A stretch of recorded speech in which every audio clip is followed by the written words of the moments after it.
sit down and grab your lunch. It's time for the Bolts Brown Bag, the only show where you make the call. Jury duty is over, and I'm back in the Bolts Brown Bag seat. Welcome to our 10 News Cafe and another edition of Bolts Brown Bag. We talk Chargers every week, Monday at 12:30, live on the web. Glad you can join us. I'm Ben Higgins from 10 News, and joined this week by special guest host JT Rogan. Good to see JT. Now, if I'm not mistaken, you are still the all-time leading rusher at USD? You are not mistaken. You are still the all-time guy. I am, and when you go there 6 years, you've got a distinct advantage over everybody else. And then when you go to kind of a passing league and everybody's trying to throw the ball around the yard, my running yardage records, I think, are safe, at least for now. Yeah, the Toreros like to throw it around the old yard nowadays. So, yeah, not as much rushing now. You could be safe for a while. I hope so. All right, but you've also done some radio, TV work, keeping an eye on what's going on with the San Diego Chargers and the local sports scene. So it's good to have you in. And I have to admit, the first time JT caught my eye was not necessarily on the football field. It was at the baseball diamond, and I was at one of the USD baseball games, probably shooting with my camera, and I kept hearing this guy down in the stands relentlessly heckling the opposition. And I thought, isn't that JT, the running back from the football team? And it was. And I knew at that point that you had the gift of gab, so it doesn't surprise me now that you've gotten into a little bit of broadcasting. I have, and I've had to refine my tactics a little bit. You know, I've had to change my ways, but that's okay. So I got to clean it up, maybe a little bit more polished. But it's been great. I've really enjoyed kind of the media scene, and I appreciate you having me on today. All right, we're going to talk about the Chargers. First things first, I want to throw out our poll question. If you're watching on 10news.com/Bolts Brown Bag, you'll see it right along the right-hand side of your screen there. And since the big controversy in the game, at least on social media, had to do with safety Jaleel Addae and how he was so staggered after taking a pair of hits, one on the very first play of the game that left him pretty much collapsed on the field, and then at the end of the third quarter when he took a helmet-to-helmet hit and was staggering around and almost in a daze on the field, yet went back in the fourth quarter. He later, of course, was diagnosed with a concussion, JT. On Friday, the Chargers did admit that concussion was there, even though he passed all the tests on Thursday and went back out there. And even the NFL now is kind of saying, hold on, what's the deal here? Why is a guy passing concussion tests and then going back out onto the field when he actually does have a concussion? It's concerning. It certainly is. And the concussion protocol that I understand is they want to establish a baseline for what your competency should be when you're healthy, when you're normal, when you're regular. So what they have you do is they have you perform balance tests, and they have you perform, number counting tests and everything like that. And the guys that I knew, and certainly when I played and I was forced to do this, you set the bar a little low. You don't try and outperform everybody else on these concussion tests. So then when you get tested later on, when you actually might have some sort of injury or concussion or head trauma rather, you might not need to perform as well if you set the bar a little bit lower. So there's a little bit of gamesmanship going on. I don't think there. that's necessarily what the NFL has in mind, though, when they're talking about player safety. So the poll question is, hey, you were watching the game. You saw Jaleel Addae. When do you think he should have come out? After that first hit? After the second hit? Hey, keep playing. He passed the concussion test. It's okay. Or you're unsure, which is a fair enough response. So that's a poll question. You can get to it right there. We're going to, coming up on the show today, we're going to be talking with Lionel Bienvenu, who's the sports director at KMGH in Denver, about the game on Thursday from the Broncos' perspective. So that's coming up in just a few minutes. I'll have our What's for Lunch segment. Brandon's going to come out and feed us for a minute. That's always fun. Seen that? Yeah. Looking forward to that. But let me quickly just get your first thoughts on the game and what you saw on Thursday. I think just on the surface, I think we didn't get the breaks, the bounces, the luck that you need to have when you play in Denver. When you want to beat a talented team like that on the road, you need things to go your way. You need to execute in all facets of the game, in offense, defense, and special teams. And we just didn't make enough plays and didn't get enough lucky breaks to come away with a victory against a very talented Denver Broncos team. Philip Rivers said afterwards, Denver's just the better team right now. And I don't think anyone who watched that game can really disagree with that assessment. Now, are they so much better that the Chargers don't have a chance? No. I thought the Chargers, with a couple of breaks, had that fumble at the end of the first half held up and been ruled a fumble. Chargers take over with a chance to score, take the lead, and then get the ball back to start the third quarter. Could have been a different game. And I thought that call was interesting in that they reversed it, because I've always been told in the NFL to reverse a call like that, it needs to be conclusive. And I don't know that I saw conclusive evidence that that the elbow was down before the Broncos returner fumbled that football. Well, and more than that, listening to Mike Carey, the official in the booth, who's very experienced in the ways of refereeing and the mechanics and the operations of reviewing plays, certainly he thought that should have been, left as is, should not have been overturned. The call should have stood where it was, but instead the Chargers get the bad break and essentially a 10-point swing, perhaps even more than that. You could presume that Nick the Kick would have been able to make that field goal from right around it would have been a 40-plus yard field goal had they not even advanced the ball. And then Peyton, obviously, with the overturned calls, able to go down, drive, get a touchdown, a huge momentum swing, just like you alluded to earlier. All right, let's bring in our sous chef from our 10 News Cafe here, Brandon Chambers, our developmental semi-pro football league player as well. He's got what's for lunch every week. And Brandon, let's see what he got out here today, first of all. Today we have the country fried steak with a side of mashed potatoes and gravy and some Brussels sprouts, and on top of the country fried steak we have some grilled mushrooms and onions. The Brussels sprouts are keeping it healthy. Otherwise, this is an indulgent lunch today inside the brown bag. Yes, it is. It looks good, though. It looks really good, Brandon. I missed you last week when I was out on jury duty, yes. So good to see you back. What were your thoughts on what happened, both the Chargers game on Thursday and anything else you saw in the NFL this weekend? Last week, I just seen a lot of momentum swings. That's what I seen mostly, and a lot of calls that I thought that should have went both ways that didn't go the way that I thought it was going to go. The Chargers, they just seem to be struggling on defense with the injuries, and even on offense, they can't get going because of the main players are hurt, and it seems to be affecting them right now coming into the middle of the season, going into that prime part of the season where you need to have the players. I think that's a good point. And JT, those injuries have been piling up on defense. Hopefully with 10 days off before the Miami game and then a bye week, the Chargers will have a chance to get healthy here for the second half of the season. And we'll talk about it coming up because there are some tough games, important games in the second half of the season. Chargers want to be healthy for those. Yeah, they certainly do. And you face the Raiders off of a bye, and then the Chiefs off of a bye, and then the Broncos on a Thursday night, quick turnaround. So you have 3 games in 12 days, and now you've got 1 game in 23 days. That's the big storyline in town. So you look forward to really getting healthy. It's going to be a tough Miami game, but the bye week's going to come just at the right time, and then we're going to have 2 very winnable games in Oakland and St. Louis both. Look forward to seeing how we fare during that part of the schedule with some crucial games that we need if we want to make the playoffs. Any secret spices in the country fried steak today, Brandon? It looks awfully good. No, just pretty much just your average deep fried. Just start Southern cooking at its finest. Home cooking at its finest. Right. I appreciate it, Brandon. Thank you for having me. Brandon Chambers, our resident 10 News Cafe sous chef and football genius, as I saw it titled there. So good to see you. Let's go out right now, though. We've got on our Skype line my counterpart, the sports director at ABC 7 KMGH in Denver. Always good to chat with Lionel Bienvenu. Lionel, you certainly, from a Broncos perspective, we talked about it this morning on your show. It was a one-sided game on Thursday. I mean, the Broncos were clearly better than the Chargers. Yeah, I think Eric Weddle said that, right, guys? Then you say, hey, they're better than us tonight. There's no doubt about it. But down the road, when they meet again in December, who knows what will happen then. But, yeah, I mean, the Broncos are just rolling. And, Ben, we did talk about this. We know about the offense. Emmanuel Sanders is another weapon added to Demaryius Thomas, Julius Thomas. There's just so many ways to beat you. I mean, Welker's kind of the forgotten guy here now. It's crazy. But the Broncos' defense is what made the difference in that game, and has made the difference this year for them. And you hear it all the time, that defense wins championships. Okay, yeah. Well, this is an offensive league. This is a passing league. Peyton Manning, Phillip Rivers, Andrew Luck, Aaron Rodgers, go down the list. But if you don't have a defense that can stop the other team when you need to, you're not going to win it all in the NFL.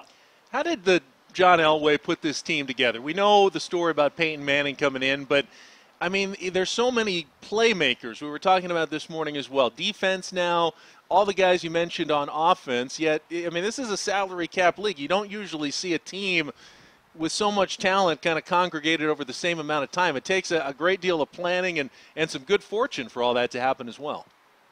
Right, you got to kind of trade salaries here. I mean, you let Dominique Rodgers-Cromartie go and you sign Aqib Talib. It's kind of a trade-off there, but all of a sudden Aqib Talib is one of the best corners in the league this year. Elway's done a great job in kind of changing parts when he needs them. When when they lost to the Seahawks in the Super Bowl, he had to go out and make this team tougher. He went out and got T.J. Ward. He got Aqib Talib. He got DeMarcus Ware. He's made a lot of moves that he kind of is 3 steps ahead of us when it comes to figuring out what the team needs and what we think will contribute to winning the Super Bowl. This guy knows what he needs, and it's just up to them, as you said, salary cap to make it work, in the front office, behind the scenes, in the accounting department. And it's all kind of come together this year so far.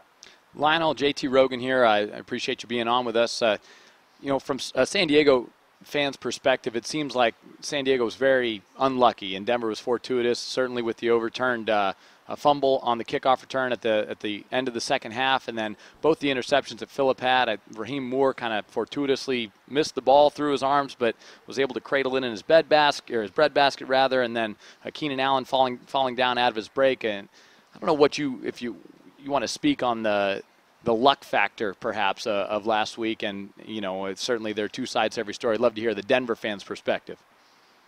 Well, I think all those calls were certainly correct. And all those things were very, I don't want to say luck here, all right? These were things that should have happened. No, look, you can point out 3 or 4 games or calls in each game that make a huge difference. And obviously the fumble, that was really key. Could have gone either way, but yeah, I don't know about luck in terms of where you are, like just because the game was here in Denver, that those things went against the Chargers. Chargers came in last year and beat the Broncos on Thursday Night Football. It was just one of those games where things did not go the Chargers' way. You're right. Luck plays a huge part in every game. But even with all those things happening, I think the Broncos still would have won that game because I think they are the better team, and they still would have found a way to win on that night. Look, things are not going your way right now. Lost to Kansas City 23-20. You lose to the Broncos 35-21. So all of a sudden, you guys out there in San Diego are like, God, we've lost 2 games in a row. How did that kind of happen? These things kind of compound until you turn it around, and then the momentum goes back the other way. So I think it's huge for San Diego coming up against Miami. I think this is – I hate to say it, guys, because we don't want to say this in sports. Coaches will never see it. But this is a must-win.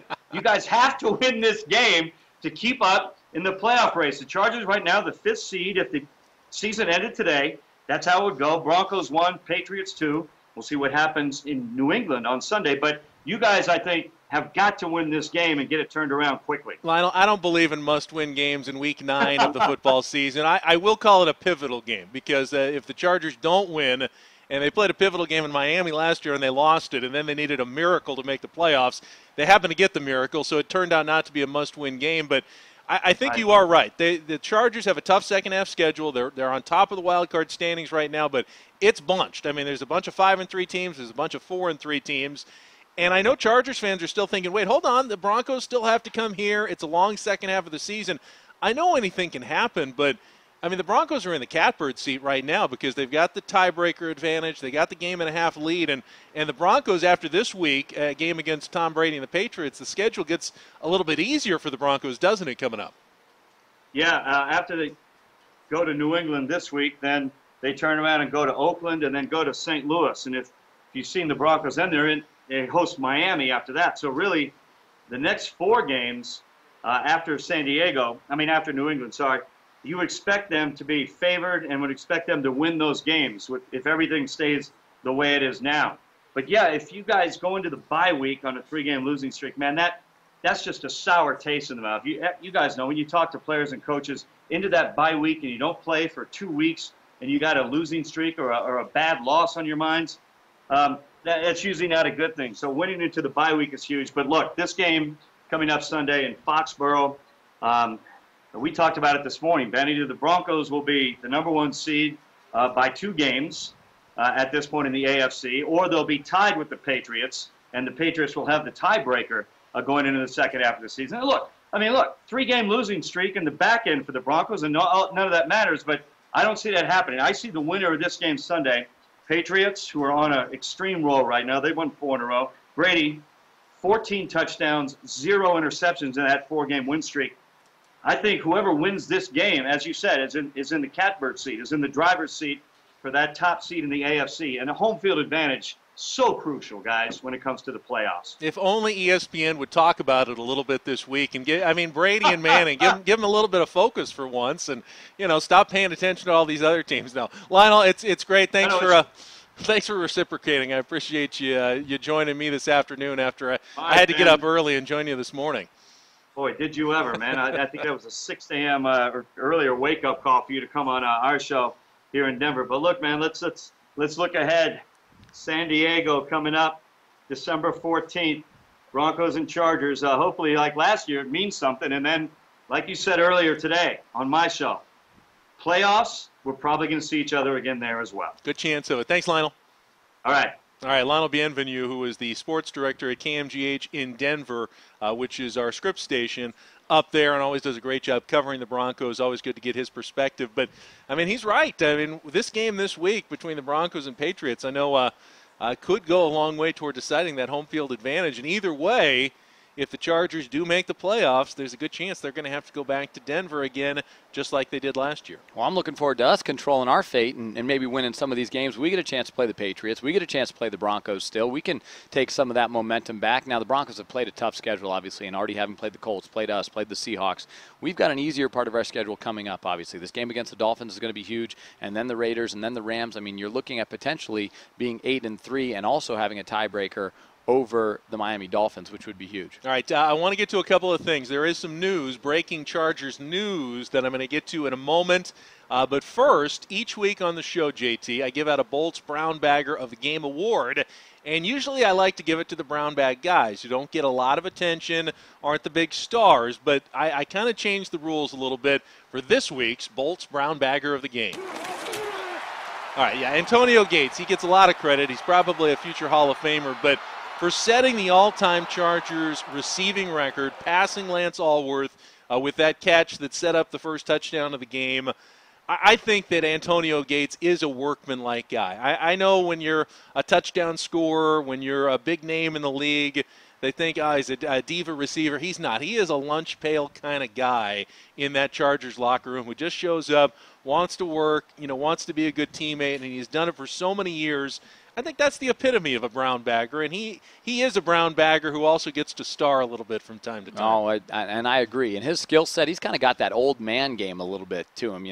He's the type of guy, you get him out on the basketball court, he's going to post you up, maybe throw some elbows, not exactly get to the hole and dunk on you or anything like that, but he's got a diverse set of skills. He's able to block out. He's run the route so many times. Him and Phillip have such a great connection that it's just easy for him to go out and do what he does on a weekly basis, and he fights through health concerns, right? Got toe, foot problems, the whole deal. Doesn't make any excuses. Goes out there, is a great ambassador for this community, for the San Diego Chargers football organization. We're happy to have him, and congratulations to him. I've always said if I was a fan of the team the Chargers were playing each week, I would constantly be screaming, like, why aren't you flagging Antonio Gates? He's pushing off.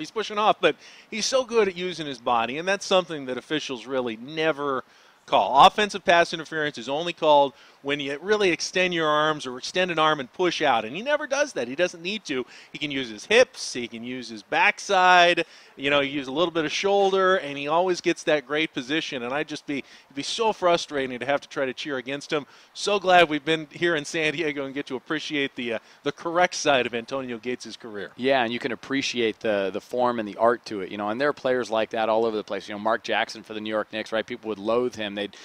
John Starks, right? You don't want to play against those guys, but when they're on your team, you love them. And Antonio Gates is certainly not as inflammatory a personality, but certainly a great guy to have on your team. All right, I want to mention the news, the breaking news, and this was reported by Pro Football Talk just a short while ago and confirmed by the UT as well. The Chargers have released cornerback Richard Marshall today, who had an absolute abysmal game against the Broncos. You might remember Emmanuel Sanders running past him for touchdowns on a couple of occasions, including that inexcusable long one at the end of the first half. And it's not just a one-game thing. I don't think the Chargers, I don't think Tom Telesco simply cut a guy because he had a bad game, but this has been now week in and week out that Richard Marshall, who was a great, veteran, savvy cornerback who's been around the league a long time, simply can't keep up with some of these receivers that he's being asked to guard. and it's not going well for the Chargers, so they've decided to go in a different direction today. And I think that the Chargers are trying to figure out how they can compete with the AFC's elite. And when you compete against the AFC's elite, you need to take away certain options, and that means taking away Julius Thomas. The Chargers did a very great, outstanding job of doing that this past weekend. You know, they've taken away Wes Welker. They've tried to stop the run, but you can't take away everything all the time. So when they asked Richard Marshall to go one-on-one against Emmanuel Sanders and press man coverage on a couple occasions, it was a terrible result for the Chargers, terrible result for Richard Marshall, and now you see him on his way out of town. I don't think it's a controversial move. I think it's probably something that had to happen. I don't know. There's been no corresponding move announced, so you got to think they're going to look on the free agent street market right now to see what kind of cornerbacks are available. It would be nice if they can get Brandon Flowers and Jason Verrett back on the field at the same time. To me, those two guys together have maybe had the biggest impact on this year's team and the defense. I mean, the play of Brandon Flowers and what we've seen out of the rookie Verrett has kind of changed the entire nature of that defense. A little more time covering the guys out in the open has given a little more time for the front to get to the quarterback. And then the last couple of weeks when Flowers has been out, you've seen, well, they're not getting that same pressure anymore. And sometimes the cause is not necessarily where you're looking, it's somewhere else. And the fact that they're just not able to cover those guys as long is hurting the guys up front. Well, I think the fact that it's kind of a two-way street. If you're not getting a good enough pass rush, it puts a lot more pressure on your secondary. Now, I think the fact that they got rid of Richard Marshall and have not made a corresponding move, I think that is really an endorsement of the health, perhaps, of Brandon Flowers and Jason Verrett and how they believe in the rest of their secondary players, because to get rid of him just unequivocally after a bad game, you're not going to do that in haste if you really don't think you have other options backing them up. JT, I want to spend our last few minutes or so, and if anyone wants to call in, by the way, get the phone number up, 619-717-6704, 619-717-6704. We can take your phone calls, but I want to start our discussion of the second half of the Chargers' schedule with a little soundbite from Mike McCoy and Phillip Rivers from after the Denver game, kind of looking forward to the second half. I think there's a lot of good things in the first half of the season. You know, I know we've lost the last two against two good football teams, very well coached, talented teams. We haven't made enough plays the past 2 weeks, and I think, you know, winning 5 in a row the way we did, I mean, there's some good football in there. We are banged up like crazy, and that's not an excuse. That isn't why we lost, but we'll get healthier as the year goes, and we got to win. We got to win as we move forward. We've lost 2 in a row. We're 5-3 at the halfway point. And if we have another 5-3, you get to 10, and odds are you'll play another game. Let's evaluate that statement by Phillip Rivers. 5-3 in the first half. If they go 5-3 again in the second half, 10-6. Probably right. Probably good enough to make the playoffs, but not a guarantee, especially when you see how tight the standings are right now in the AFC. Well, and take a look at the teams who we've beaten, right? Their combined record 11-27. We're not beating the best teams in the NFL. And then the teams that we've lost to, combined record of 17-5. So now coming up, you take a look and you go down the schedule and you say, well, who are we going to beat? Who are we going to lose to? You've got the Dolphins, you've got the Rams, you've got the Raiders, you've got the Ravens, you've got the Patriots, you've got the Broncos, and you've got the Chiefs, right? I mean, so 5-3. I mean, where you're going to be playing the Patriots, Broncos, the Ravens on the road, right? The Dolphins on the road. You're going to have to win a couple games that aren't going to be as easy. So I think the second half of the schedule is going to be a little bit more difficult. And 10 wins, if you have the right tiebreakers, that might get you into the playoffs. You've got 3 games in particular that I've got my eye on. They're all road games, including the next 2 road games at Miami and at Baltimore, and then at the end of the season at Kansas City. All teams that are chasing the Chargers right now in the wild card standings. Chargers are 5-3. The Dolphins are 4-3. Baltimore is 5-3. Right now they're behind Cincinnati in that division. Kansas City is 4-3 as well. So those are the games. You got to kind of find a way to win 2 out of 3 of those games, because that will give you tiebreakers at the end of the season that are so important in the NFL.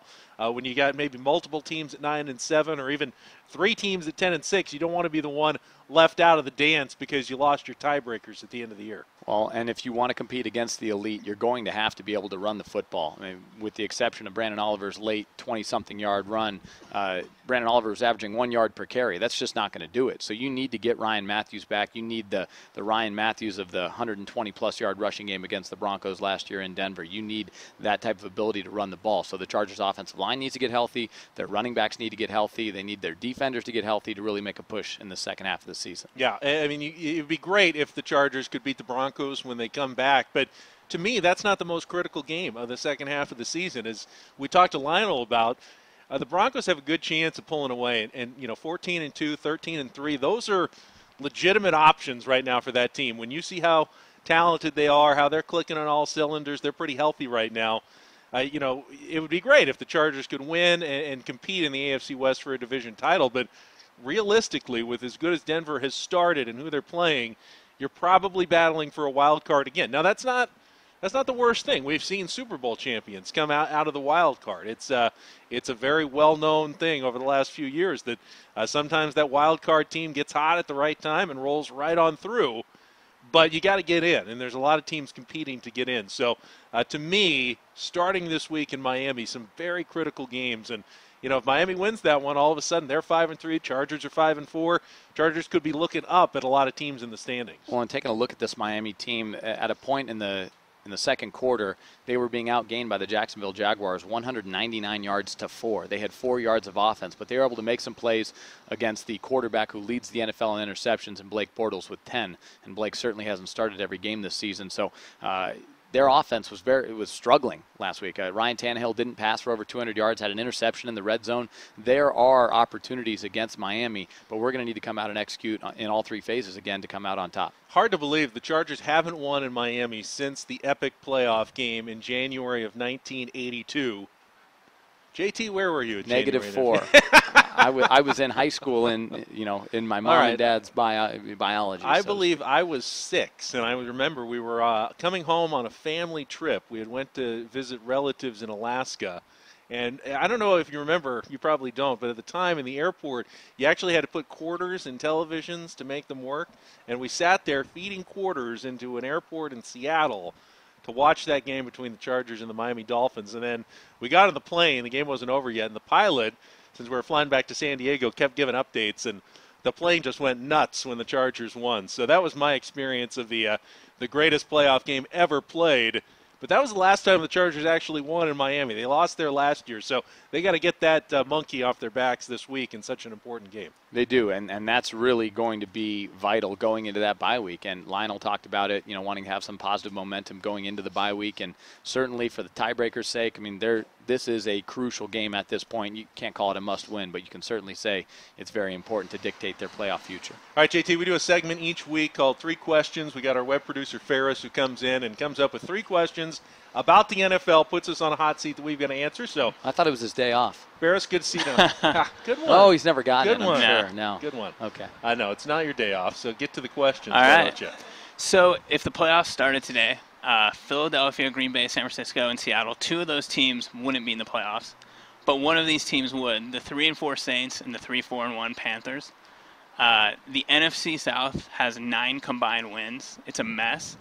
But just based on the fact that one of those teams has to play in the playoffs and gets a home game to boot, does the NFL need to do something about a sub-500, potentially sub-500 division winner getting a playoff game? And we saw the 7-9 Seattle Seahawks get in the playoffs a few years ago and actually win a game, beat the New Orleans Saints. And to me, part of their run to eventual Super Bowl champion started with that win in that game. And I don't think you can. The way divisions are set up, you've got to play a different schedule than everyone else is playing. So I think it's only fair that whoever wins that schedule ends up getting to go to the playoffs. What do you think, JT? I agree. I'm with you there. The Saints are going to have a much easier second half of the season, and the cream will rise to the top in that division. I think Atlanta's offensive line is terrible. They're destroyed. Tampa Bay obviously has a long way to go, and they've been blown out a couple times this year.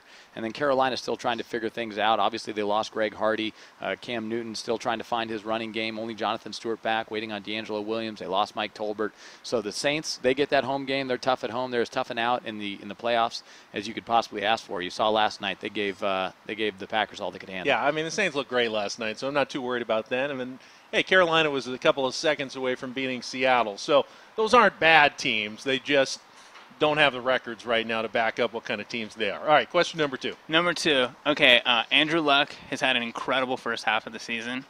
Right now, looking at your crystal ball, tell me, if his career, when his career ends, do you think there's a chance that, how is he going to compare to Peyton? You think he's going to be a better quarterback? Is he going to have a better career? Like, what would you say? To me, this is an easy answer because, to me, Peyton Manning has been overall the best quarterback in NFL history. So anything short of that, the answer is no. And I can't just go ahead and predict and say Andrew Luck is going to be the best quarterback in NFL history.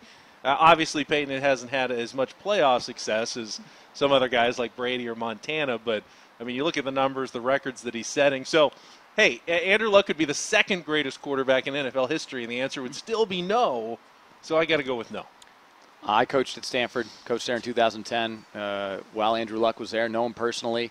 My thoughts are that his numbers in a passing league like the NFL is now, I think he certainly could be on pace to eclipse Peyton, but I don't think he wants to play for 20 or 25 years, and hold on and play till he's 45. He's an interesting guy. He's an awesome guy, an outstanding person, and I don't know that he wants to do that for his entire life, but I think that if he decided that he wanted to play 15 or 20 years, I absolutely, positively believe that he will eclipse Peyton Manning's passing records for no other reason than the fact that Peyton Manning played in a more run-oriented league earlier on in his career. And Andrew Luck's off to a better start, than Peyton Manning's first couple of years, numbers-wise, even wins and losses-wise. I mean, Peyton Manning and the Colts struggled that first year, and Luck has pretty much come in right away and been productive. So, I do see the argument. It's a good question. Great Ferris. questions, Ferris. Man, you're killing it. All right, what's number 3? All right, so the Lions pulled out 2 improbable back-to-back wins, and the Cardinals beat an Eagles team to improve to 6-1.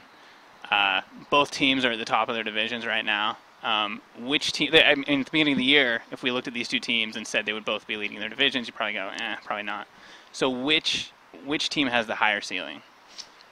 I guess the first instinct is you always look at the playmakers on the Lions, and they've been doing it without Megatron, who's been injured the last couple of weeks, and say that's really exciting. But I think overall, I think Arizona might be the better team from what I've seen. Is neither an option? Neither team has a higher ceiling? I mean, that's another great question right there. I mean, Detroit should not win their division, but the Packers, I think, are the better team there, and they have been historically. And then you talk about the Cardinals having to beat the Rams, who have been, they're injured. They're not going to be in the discussion. But then the Niners and the Seahawks are still figuring out themselves and their teams a little bit.